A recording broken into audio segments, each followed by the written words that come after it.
Maganda yung mga naging paglilinaw ni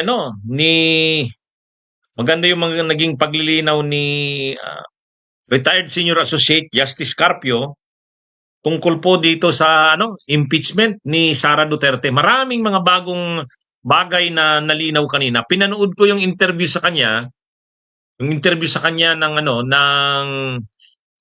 DZMM Teleradyo. Ang ganda ng mga paliwanag niya. Ang daming nalinaw. Lalo na yung tungkol sa issue ng mga kabunyog. Yung tungkol sa bank records ni Sara Duterte. Ha? Kaya siguro ayaw na ayaw nila na matuloy ang impeachment. Ayaw nilang matuloy ang impeachment dahil pag natuloy ang impeachment, hindi pala nasa batas pala na pwedeng pabuksan ang bank accounts ni Sara. O yan matindi yan mga kabunyog ha. Ha? Ano pala 'yon? Nasa batas. Maraming paglilinaw si retired senior associate Justice Carpio. Kahit yung bank secrecy law, hindi pwedeng i-invoke nila Sara 'yon. Hindi pwedeng i-invoke nila Sara na hindi pwedeng buksan ang kanyang mga bank accounts dahil mababiolate yung bank secrecy law. Hindi pala pwede 'yon. Ha? Ang galing ng paliwanag ni retired senior associate Justice Carpio. Ano bang paglilinaw? Bakit hindi pwedeng bakit legal? Mayroon tayong bank secrecy law. Yung bank secrecy law, hindi pwedeng pabuksan ang bank accounts o bank records ng isang depositor kapag walang consent ang depositor. Bawal 'yon kasi bank secrecy law. Bank secrecy law 'yon. Pinoprotektahan ang secrecy ng mga deposito sa bangko ng sino mang Pilipino. Kasama 'yon sa ating mga karapatan.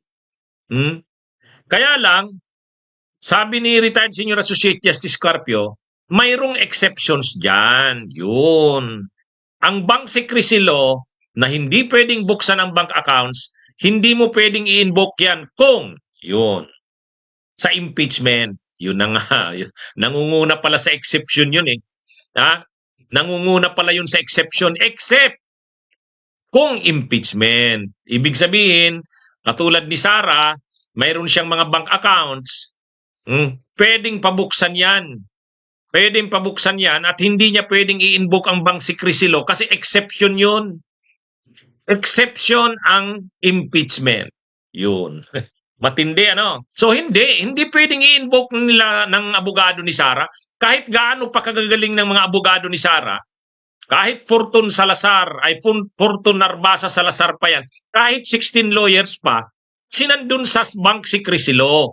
Bawal buksan ang bank accounts except sa impeachment. Yun. Pangalawang exception. Kapag may order ang korte sa mga kaso na tungkol sa bribery. O yun, ay hindi naman tutungkol sa bribery. Mayroon ba ditong tungkol sa, pero wala namang kaso sa korte. Wala namang kaso sa korte. Ang pangatlong exception na sinabi ni retired senior associate Justice Carpio, yung kapag may consent ka. Kapag may consent ka. O ngayon, may consent ba si Sara Duterte? Ang sabi ni retired senior associate Justice Carpio, ito yung pwedeng magamit. Public official ka, nagpa-file ka ng SALN, Statement of Assets, Liabilities and Net Worth.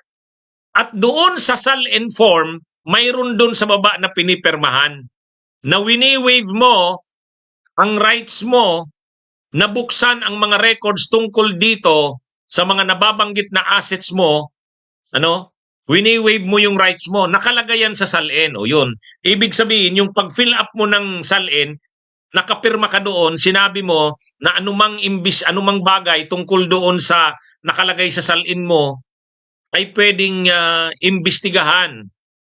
At wini-waive mo ang rights mo doon. Yun. Kaya ibig sabihin, yun, pwede pang magamit yun. Ayon kay retired senior associate Justice Carpio. Kaya, wala pala mahirap mapigilan ng kampo ni Sara kahit gaano pa kagagaling ng mga abogado niya, kahit 16 pa ang abogado niya. Kasi nasa batas. Sasabihin na, bank secrecy law, bawal buksan ang bank records. Yes, may exception eh. May exception sa bank secrecy law. Kapag tungkol sa impeachment, o tulad niyan, impeachment yan, so exempted yon. Exception to the general rule, yung bank sa bank secrecy. Pangalawa, pinaliwanag nga ni retired Senior Associate Justice Carpio yung tungkol sa ombudsman. Yung tungkol nga sa SALN. Yung SALN. Ngayon, anong pwedeng gawin ng Senado bilang impeachment court? Ang Senado bilang impeachment court ay pwedeng isubpina ang bank records. Pwedeng orderan ng ombudsman. Yan, dito mga kabunyog, malaki pala talaga ang magiging papel ng bagong ombudsman. Malaki pala. Kaya kung si Rimulya ang magiging ombudsman, napapalit kay Martires, malaki pala ang magiging papel tungkol dito sa impeachment. Bakit? Bakit malaki ang papel ni Rimulya kung siyang ombudsman?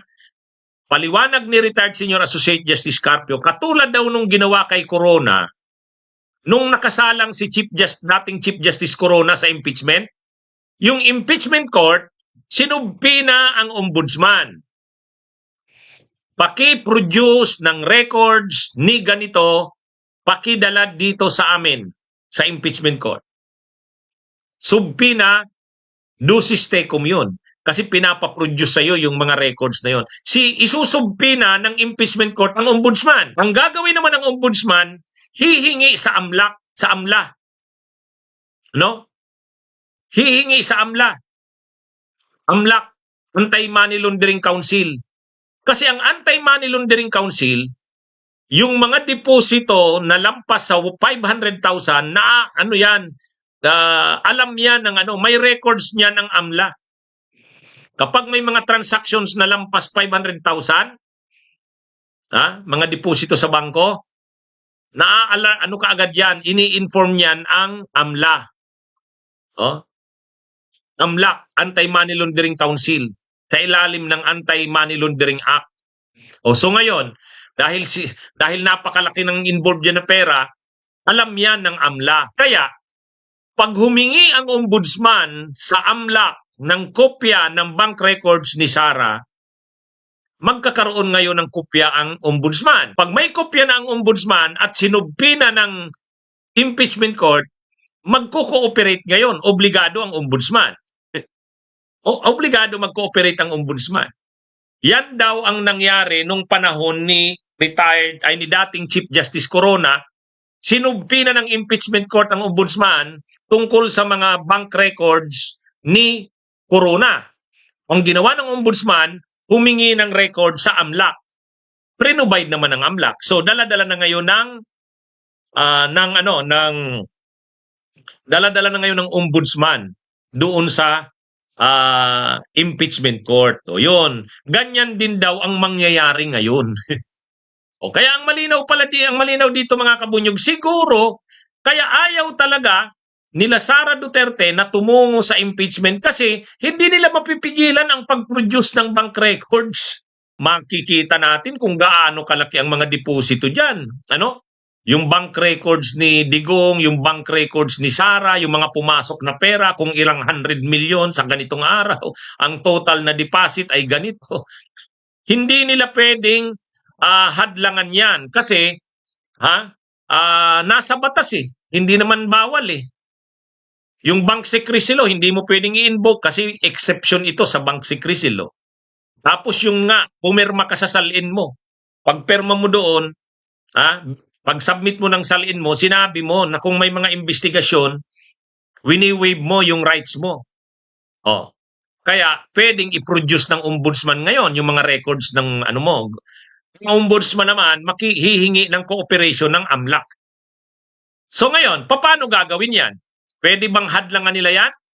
Pwedeng hadlangan nila. Paano? Pag ang impeachment court hindi naman nagsubina sa ombudsman, hindi naman obligado ang ombudsman na mag-produce niyan. Kahit pa mag-motion ang prosecution, pag hindi inaprubahan ng impeachment court, hindi rin mapuproduce yan. So ibig sabihin, ang makakapigil lang dyan kapag ang impeachment court ay hindi nag-approve ng subpoena na yan. Halimbawa, magmo-motion yung mga prosecutors galing sa House na isubpoena ducis tecum nga yung mga bank records, isubpoena galing sa ombudsman.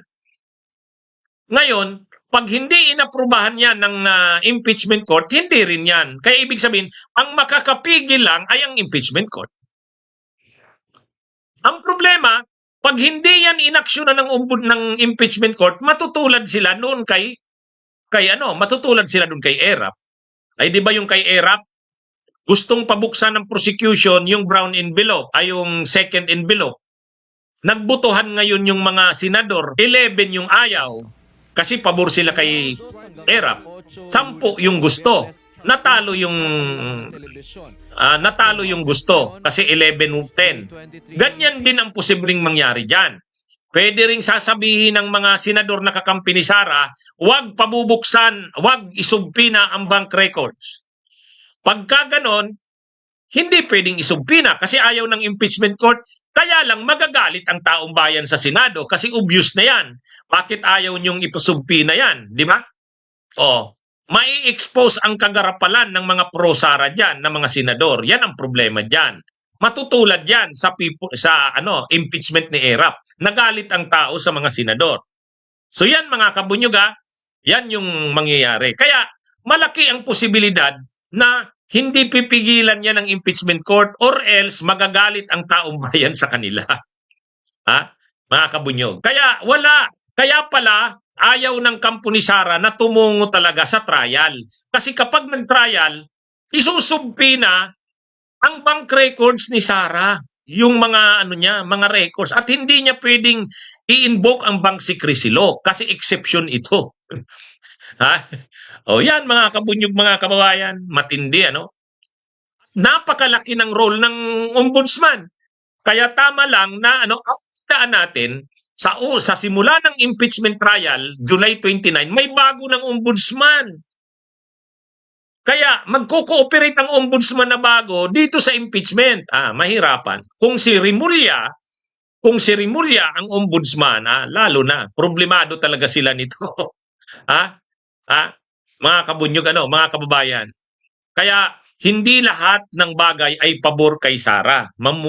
Mamumroblema sila. Kaya ayaw talaga nila ng impeachment. Ayaw nilang mag-proceed sa impeachment trial. Ito yung pinakadahilan. Okay. Ngayon, sa paglilinaw ni retired Senior Associate Justice Carpio, pinag-usapan din yung mga issue nung yung 'di ba, yung 1-year bar rule at saka yung crossover.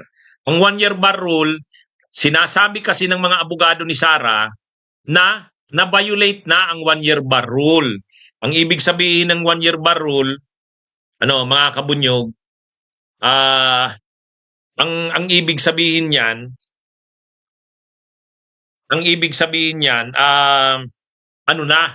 kumbaga, dapat isang impeachment lang ang i-entertain, isang impeachment lang ang dapat na i-initiate sa loob ng 1 taon. Dapat isang impeachment lang ang i-initiate. Ngayon, ang sinasabi ng kampo ni Sara, 4 na ang impeachment na i-file. Ang una at pangalawa at pangatlo, December 2024. Tapos yung isa yata, yung unang 2 yata, December, tapos yung pangatlo, January. Ngayon, sabi ng mga abogado ni Sara, mayroon pang 4 na impeachment complaint. At yung 4 na impeachment complaint, yan na yung naging inaprubahan ng Kamara. At ito na yung naging articles of impeachment, yung 4th impeachment complaint. So sabi ng mga abogado ni Sara, violation yan ng 1-year bar rule. Bakit lampas na sa isa ang impeachment? Dapat isa lang sa 1 taon. O yan. Ang isa pang argumento ng kampo ni Sara yung matagal ng argumento na hindi pwedeng mag-crossover, hindi pwedeng mag-crossover ang impeachment mula sa isang Congress, yung 19th Congress, papunta sa 20th Congress. Hindi pwede ang crossover. Kasi nagtapos na yung impeachment doon sa 19th Congress. Kung hindi yan natapos, hindi na yan pwedeng lumipat o tumawid or mag-crossover sa 20th Congress. Kasi itong nandito ngayon, mula nung June 30, 20th Congress na ito. Ang Kamara ngayon, yung House of Representatives ngayon, 20th Congress na yan. Ang Senado ngayon, 20th Congress na Senate na ito. So sabi ng mga abogado ni Sara, hindi pwede ang crossover. Napakaganda ng paglilinaw ni retired Senior Associate Justice Carpio. Sabi niya, sa lahat naman ng bansa o sa maraming bansa, marami ng experience ng ganyan. Alam niyo kung ano ang hinalimbawa ni retired Senior Associate Justice Carpio? Alam niyo kung anong hinalimbawa niya? Kay Bill Clinton. Hindi ko rin nga alam yun eh. Hinalimbawa niya kay Bill Clinton.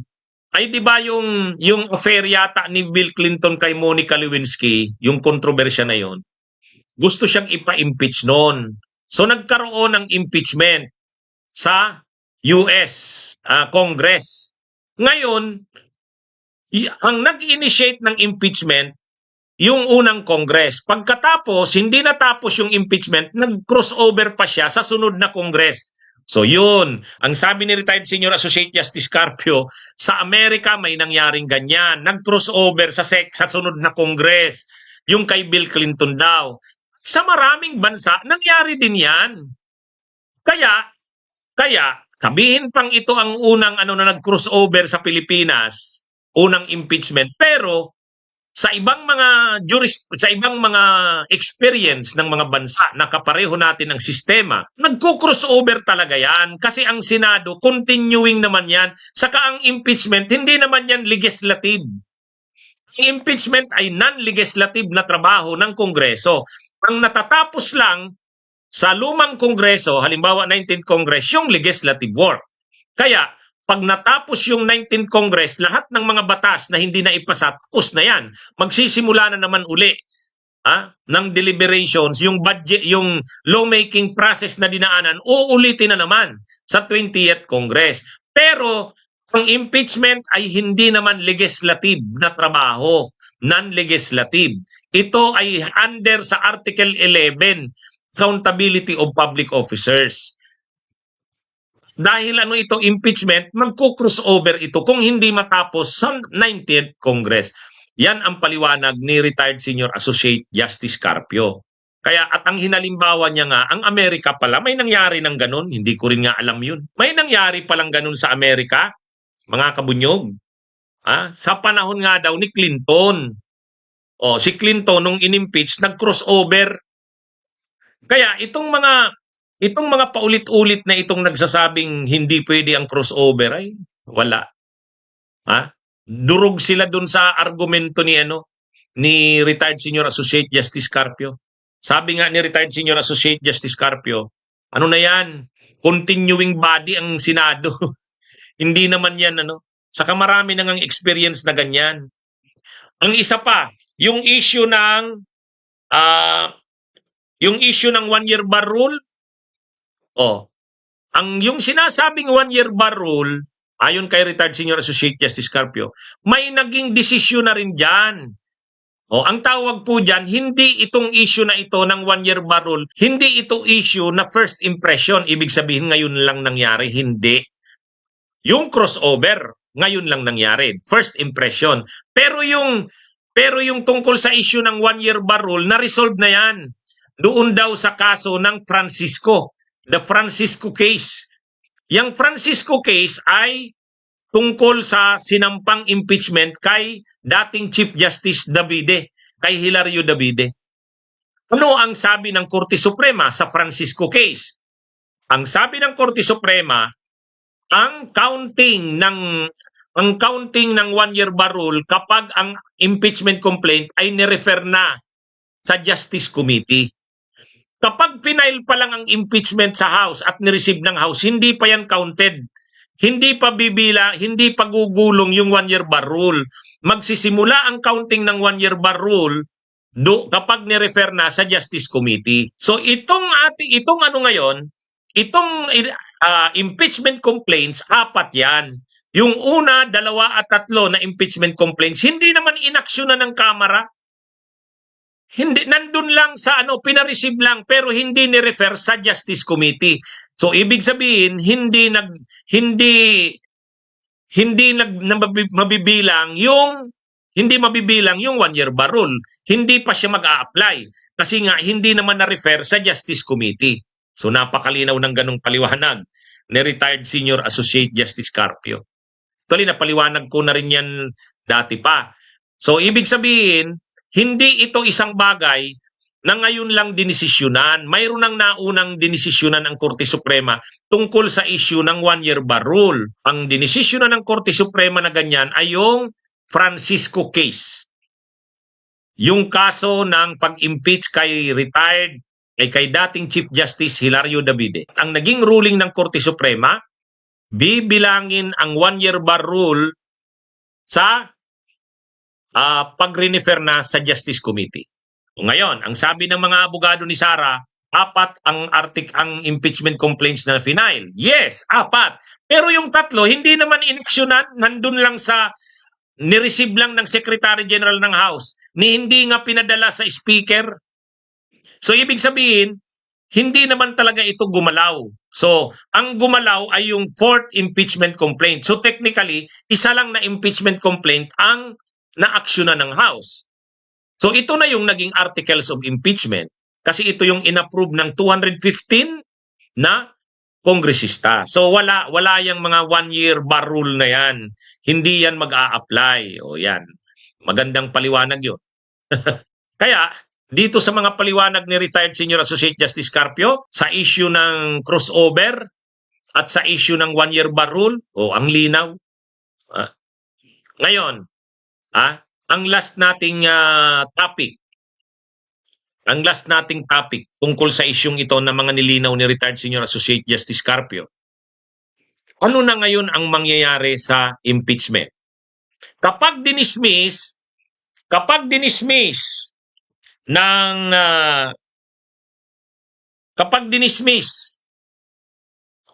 ng Senado, halimbawa ganito mga kabunyog, kasi yun ang gagawin nila . So, kapag nag-trial sa July 29, magmo-motion ang mga abogado ni Sara na yung kanilang answer ad cotellam ay i-discuss ng Senado. So, anong mangyayari dyan ngayon? Ang mangyayari dyan, kung diniscuss ng Senado yan, yung mga argumento ng mga abogado ni Sara, lahat naman yun procedural issues. Lahat naman dun ang kini-question teknikalidad. So, jurisdiction, 1-year bar rule, crossover, yun ang mga nire-raise. Ngayon, dahil gusto talaga ng mga pro-Sara na mga senador na wag matuloy ang trial, kasi nga, mauobligang ilabas ang mga bank records, yung issue ng confidential funds, malaking problema nila yan. Hindi nila kayang sagutin yan. So, ang nang mangyayari ngayon, ayaw na nilang mag-proceed sa trial. So, i-dismiss nila yan. So, paano kung ma-dismiss? Ibig sabihin, papatayin na nila yung impeachment. Wala nang trial. Ang gagamitin nilang issue na violate ang 1-year bar rule. Yung mga ganun yan. At saka, nag-crossover. Okay. So, anong mangyayari dyan? Sabi ni retired Senior Associate Justice Carpio, sigurado itong prosecution, itong mga House, itong mga prosecutors ng House, ay magpa-file ng petition sa Korte Suprema para i-challenge ang pag-dismiss ng impeachment ng walang trial. So siguradong darating sa Korte Suprema. Yan din naman ang sinabi ni Attorney Antonio Bucoy, yung spokesperson ng House. Kapag talagang pinilit ng mga senador na i-dismiss yan ng walang trial, dadalhin nila ang recourse nila nasa Korte Suprema. Ngayon, mayroong pinaliwanag na timetable si retired Senior Associate Justice Carpio. Sabi niya, pag nakarating sa sa Senado ay sa Korte Suprema yan, ang mangyayari diyan ganito. Sabi ni retired Senior Associate Justice Carpio, halimbawa na magta-trial July 29. July 29. So magdidebate ang prosecution sa ka-defense tungkol sa mga procedural, technicality issues at saka jurisdiction. Pagkatapos, pagdating ng mga Agosto, didesisyonan ng impeachment court na i-dismiss. So sabi ni retired Senior Associate Justice Carpio, pag na-dismiss yan, mga kalagitnaan ng Agosto, magpa-file ang House prosecutors ng petisyon sa Korte Suprema, grave abuse of discretion, para questionin yung pagkakadismiss. Ang gagawin naman ngayon ng Korte Suprema, mga bandang katapusan ng August or September, magkakaroon ng mga oral arguments. Oral arguments. At pag nagkaroon na ng mga oral arguments, mga bandang December, didesisyon na yan ng Korte Suprema. So lalabas ang desisyon ng Korte Suprema mga December. Pag lumabas ang desisyon ng Korte Suprema ng December, pwedeng ang sabihin ng Korte Suprema, na-violate nga ang 1-year bar rule. Okay, na-violate ang 1-year bar rule. So, pag nagsabi ang Korte Suprema na na-violate nga ang 1-year bar rule, di wala na, hindi na magkakaroon ng impeachment trial. Pero pag sinabi ng Korte Suprema na-violate ang 1-year bar rule, proceed kayo sa trial, ay di magkakaroon na naman ng trial. So, magkakaroon na naman ng trial. Ngayon, paano kung ang sabihin ng Korte Suprema na violate nga ang 1-year bar rule, tama ang Senado? Tapos na ba ang impeachment? Hindi pa rin. Hindi pa rin tapos ang impeachment. Kasi, i-dismiss ng Senado ang impeachment dahil sa 1-year bar rule. Kailan ba nag-file ng impeachment? Sabi nila December, kung susundin yung mga senador, December. Yung unang impeachment complaint, final December. So, ibig sabihin, by December, tapos na yung 1 year. Kung tapos na yung 1 year by December uli, pwede nang mag-initiate ng another impeachment. Uulitin na naman ang impeachment. Kaya actually, hindi talaga mapipigilan ang impeachment. Kahit pa i-dismiss ng mga kongresista ay ng mga senador, by technicality, na violate ang 1-year bar rule, madidelay lang ang impeachment. Madidelay lang. Nakukuha niyo mga kabunyog, mga kababayan? Madidelay lang. Shout out kay SP Aki, ha? Nanonood sa atin sa Dua Qatar. Kaya mga kabunyog, mga kababayan, no way talaga na mapigilan ang impeachment except kung ayaw na ng House na isulong ang impeachment. Pero I doubt. Parang ganito. Halimbawang i-dismiss ng Senado ang impeachment. Ang gagamitin nilang rason, yung technicality nga, na na-violate ang 1-year bar rule. Okay. Pagka ganun ang nangyari, ipafile sa Supreme Court ng mga prosecutors yung kanilang pag-question. Dalawa ang pwedeng maging desisyon ng Korte Suprema. Pwedeng i-uphold yung ginawa ng Senado. Sasabihin, tama ang Senado. Constitutional. Talagang walang grave abuse of discretion ang Senado as an impeachment court. Na-violate talaga ang 1-year bar rule. In that case, tapos na yung impeachment na yan. Kasi sinabi na ng Korte Suprema, tama yung ginawa ng Senado. Pero pag sinabi ng Korte Suprema, mali ang Senado. Kung constitutional ang Senado, hindi naman na-violate ang 1-year bar rule. In that case, sasabihin ng Korte Suprema sa Senado, ituloy nyo uli ang trial. Ituloy na naman ang impeachment. Di ba? So ngayon, ulitin ko lang para malinaw. Paano kung sabihin ng Korte Suprema, tama ang Senado, walang grave abuse of discretion, na-violate talaga ang 1-year bar rule? Wala na bang impeachment?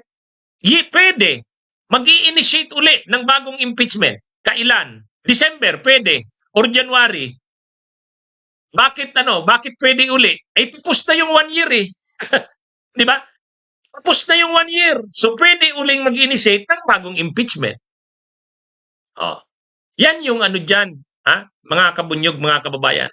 Kaya hindi talaga mapipigilan ang impeachment kahit patayin pa nitong mga senador na ito. Kaya sa totoo lang, kung pa talagang gawin, pusin na yung impeachment na yan. Huwag nang gamitin ang mga technicality kasi wala talaga hindi talaga maaaring pigilan ang impeachment. Kahit pa i-dismiss nila Ang mga argumento nila, mga 1-year bar rule, 1-year bar rule, tapos walang crossover, ay di pagkatapos ng December, tapos na yung 1 year, pwede na uling mag-file ng bagong impeachment. O, di ba?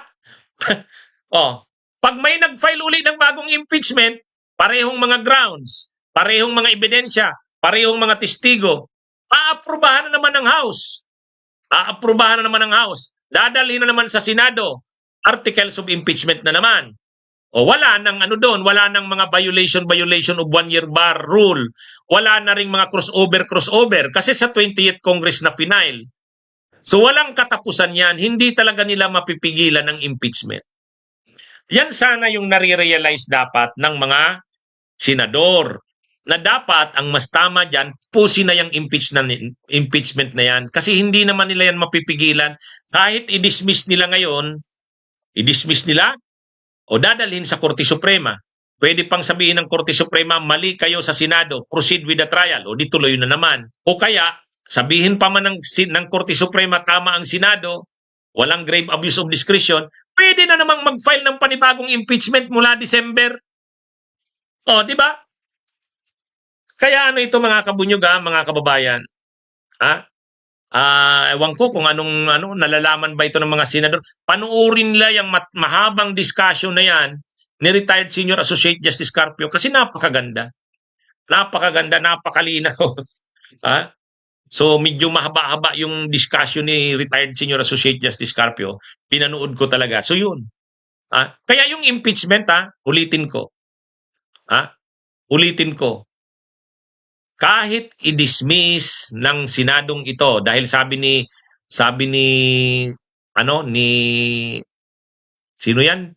Chis Escudero, by simple majority vote daw pwedeng ma-dismiss na yan. Okay. Dahil may numero kayo, madi-dismiss nyo Pero kahit ma-dismiss nila yan, pwede pa ring pag nagdesisyon ng Korte Suprema, i-reverse ang desisyon nilang yan. So tuloy pa rin ang impeachment. Or kahit sang-ayunan sila ng Korte Suprema, walang nagbabawal na mag-initiate uli ng another impeachment basta after 1 year. Kailan ba magtapos ang 1 year? December. So by December, pwede na naman mag-initiate. Kaya ang mangyayari, madidelay lang talagang impeachment pero matutuloy pa rin. Okay? So yan mga kabunyog, mga kababayan, ang ating talakayan ngayong gabi. Magandang araw po sa inyong lahat. Mabuhay po tayo. Bunyog, bunyog, halikan na kasama ka. Bunyog, kapag buklod ay may pag-asa. Luzon, Visayas, Mindanao, isa ang pananaw. Sa bagong Pilipinas ang bunyog isisigaw. Bunyog.